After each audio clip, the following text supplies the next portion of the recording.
Well I don't think तुम्हारा CA foundation clear होगा,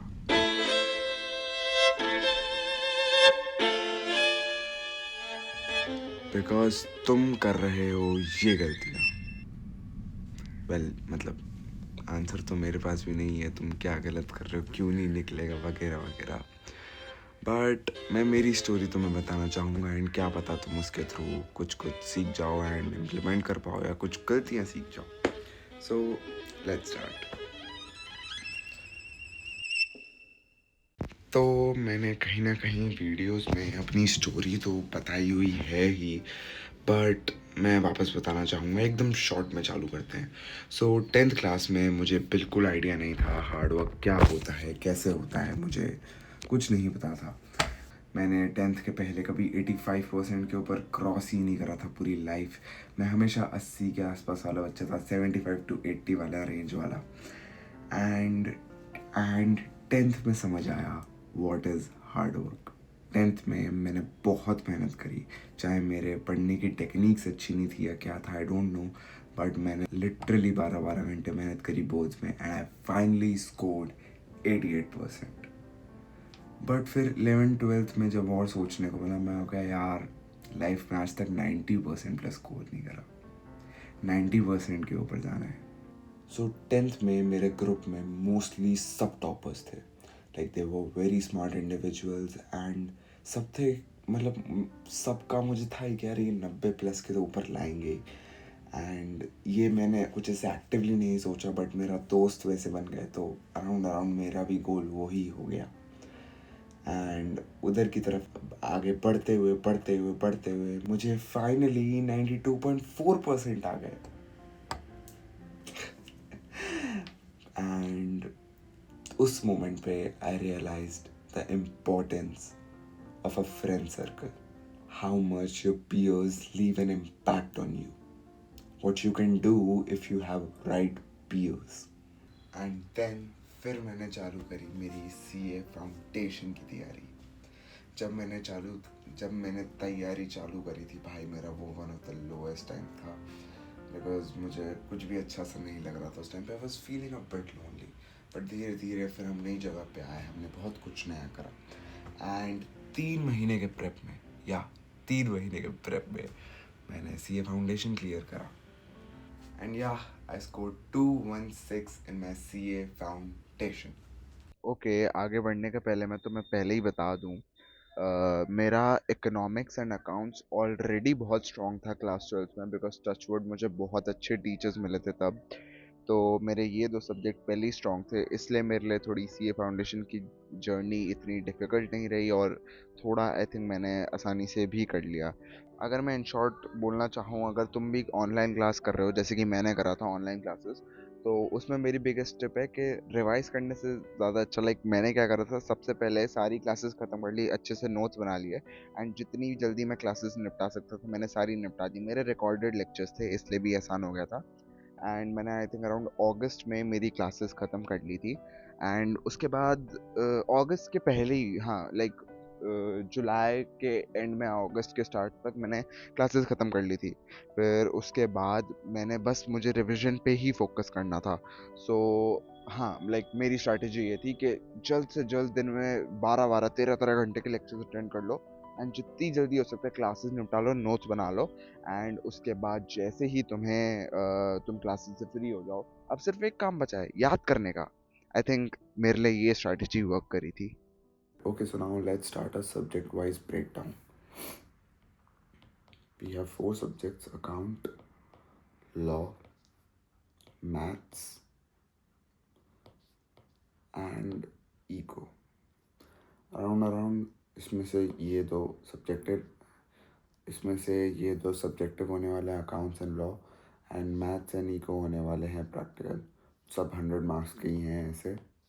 and so मेरे साथ क्या केस था, मेरा अकाउंट्स एंड इको ऑलरेडी बहुत स्ट्रॉन्ग था, प्लस इको थोड़ा आई थिंक ईजी आता ही है comparatively.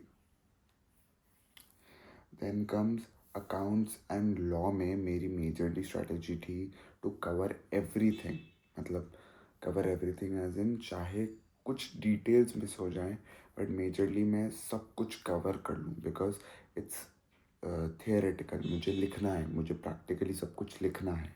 So it will be better if I have more content to write. मुझे लॉ में किसी का भी सेक्शन याद नहीं था, बट तब भी वो चल रहा था। मैं लिख देता था एज पर related provision of this act and that ऐसे मैं चालू कर लेता था। And I use to try to write as much content as possible. तो मेरा लॉ में मैंने सबसे पहले जितनी डिटेल्स मैं समझ सकता हूँ, सीख सकता हूँ, मैंने वो करने का ट्राई करा। And then what I tried was to solve as many questions as possible, ताकि मुझे एक रफ लैंग्वेज का भी आइडिया हो जाए कैसे क्या लिखना है। So next thing I did was question solving. Then in accounts I will say मेरा अकाउंट्स ऑलरेडी थोड़ा स्ट्रॉन्ग था, तो मुझे इतनी दिक्कत नहीं आई। एंड अकाउंट्स में मैं आई थिंक एक दो टॉपिक शायद छोड़ के गया था, बिकॉज वो मेरे लिए थोड़े टफ थे। But I will not recommend doing that. I will recommend के मोस्टली तुम सब कुछ करके चले जाओ। एंड अकाउंट्स में तो सबसे इम्पोर्टेंट चीज़ है सॉल्विंग क्वेश्चंस, तो इससे ज़्यादा मैं क्या ही कहूँ। Then come maths and eco.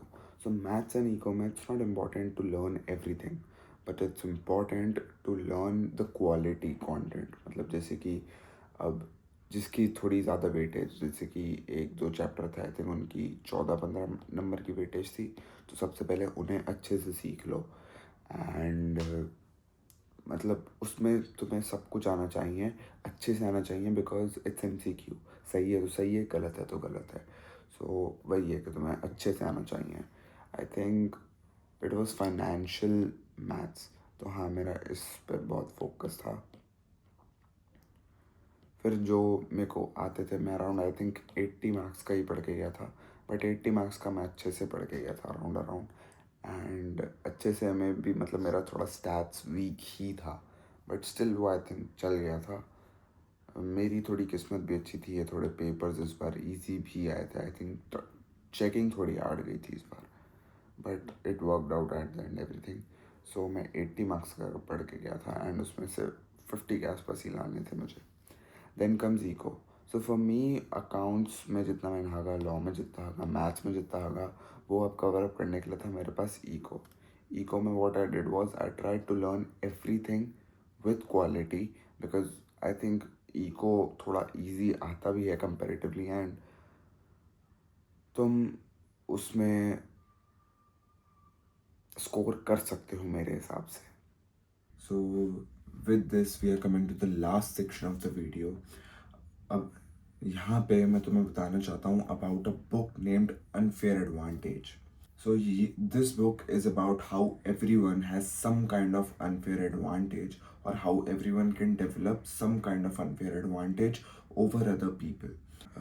I am telling you about it because मुझे नहीं लगता मेरा CA फाउंडेशन सिर्फ और सिर्फ मेरे हार्डवर्क से निकला है, या ये जो मैंने तुम्हें 3-4 चीज़ें जो कि बहुत बेसिक है आई थिंक ये बताई हैं, इसके थ्रू निकला है। मेरा फाउंडेशन निकला है because I in my life I was at a place where everything aligned to get me this result. How everything aligned, I will tell you. In class, this all started in class 12th. So in class 12th, I had such a amazing teachers and such a amazing friend circle that my economics and accounts were very good. मेरा accounts इतना अच्छा था that I scored 98 in it.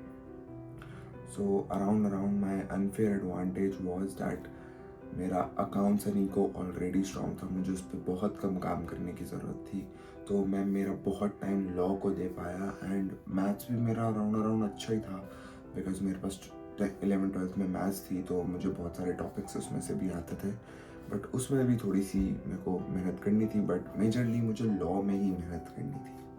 बाकी और भी मेरी छोटी मोटी अनफेयर एडवांटेजेस थी, बट मेजरली यही थी। सो मैं तुम्हें ये बता रहा हूँ because I think these small tips will help you out, but you also need to have this kind of some kind of unfair advantage. वो तुम्हें खुद figure out करना होता है, and वो on the process I think you can figure it out. What advantage do you have which others don't have? छोटी से छोटी भी हो सकती है, बड़ी से बड़ी भी हो सकती है। छोटी से छोटी हो सकती है that you can sit for 10 hours a day and you can work hard. बड़ी से बड़ी हो सकती है like तुम्हारा बाप ही एग्जामिनर हो, I don't know, But yeah, there can be unfair advantages which will always help you out.